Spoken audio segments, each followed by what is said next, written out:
आणि जर आतापर्यंत ह्यांना वाटत असेल की आता बैठक लावायला पाहिजेत, मग खातं कळलंय की नाही हा मूळ विषय राहतो ना इथे। रोहित पवार एक मिनिट, त्यांच्या बापाला मी कळला होता म्हणून त्यांनी मला खातं दिलं होतं हे त्यांना माहित नाही अजून। देतो तुम्हाला। अध्यक्ष महोदय, हे खरं तर विधिमंडळ आहे, कायदे मंडळ आहे, ही आधी पण आम्ही सांगितलं होतं की विरोधी पक्ष जरी असला तरी आम्ही सत्ताधारी पक्षाशी जिथे जिथे कायदे बनवायचे असतील, चांगले काही सूचना द्यायचे असतील, चला बोला, तिथे आम्ही सूचना करू आणि सहकार्य करू। इथे अनेक मंत्री येतात, अभ्यास करून येतात, स्वतः मुख्यमंत्री महोदय स्वतःचे उत्तर देतात, उपमुख्यमंत्री उत्तर देतात। अध्यक्ष महोदय, माझी आपल्याकडे विनंती राहील की आपण आपल्या दालनात ह्या विषयाबद्दल एक बैठक बोलवा। कारण काय झालंय, मंत्री महोदयांचं प्रत्येक उत्तर केंद्र सरकारचं रॅन्डम आहे, ह्यांनी MIDC तर आपलं राज्य कृषी प्रधान राज्य आहे, इंडस्ट्रियलाइज राज्य आहे, आपण बोटं टाकून चालणार नाही। आणि जर आतापर्यंत ह्यांना वाटत असेल की आता बैठक लावायला पाहिजेत, मग खातं कळलंय की नाही हा मूळ विषय राहतो ना इथे। तर अध्यक्ष महोदय, माझी आपल्याकडे विनंती राहील की खात्याचा अभ्यास करून बघा, सत्ताधारी पक्षाचे पण अनेक प्रश्न आहेत आणि ते उत्तर देऊ शकत नाहीत सत्ताधारी पक्षाच्या आमदारांना। तर माझी आपल्याकडे विनंती राहील की उत्तर राखीव ठेवा, मंत्र्यांना सांगा अभ्यास करून उत्तर द्या।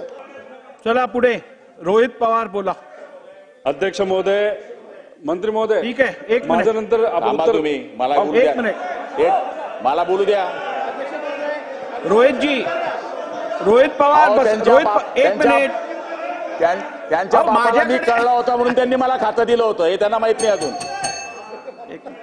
बोला मंत्री महोदय बोला। त्या वडिलांना कळलं होतं म्हणून त्यांनी मला हे खातं दिलं होतं।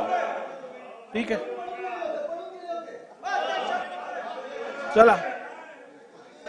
अध्यक्ष महोदय, अरे थांबा डॉक्टर। अध्यक्ष महोदय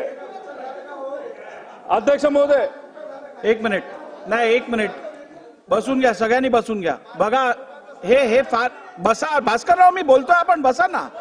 हो मग बसा, मग समज देईन ना। बसा तुम्ही खाली, पहिली बसा, खाली बसा। एक लक्षात घ्या, नाही हे बरोबर नाही, हे चाललंय ते अत्यंत अयोग्य चाललंय, खाली बसा। हे बघा, महाराष्ट्र विधानसभा ही देशातली सर्वात उत्कृष्ट लेजिस्लेटिव्ह बॉडी म्हणून मानली जाते। आम्ही जेव्हा देश स्तरावरतील पीठासीन अधिकाऱ्यांच्या कॉन्फरन्सेसला जातो तेव्हा महाराष्ट्र विधानसभेबद्दल जो मान सगळ्यांमध्ये आहे तो कुठे कमी व्हायची पाळी आणू नका। आपण पर्सनल रिमार्क्स कोणाविषयी करणं चुकीचं आहे, मी ते रेकॉर्डवरनं काढून टाकणार। चला।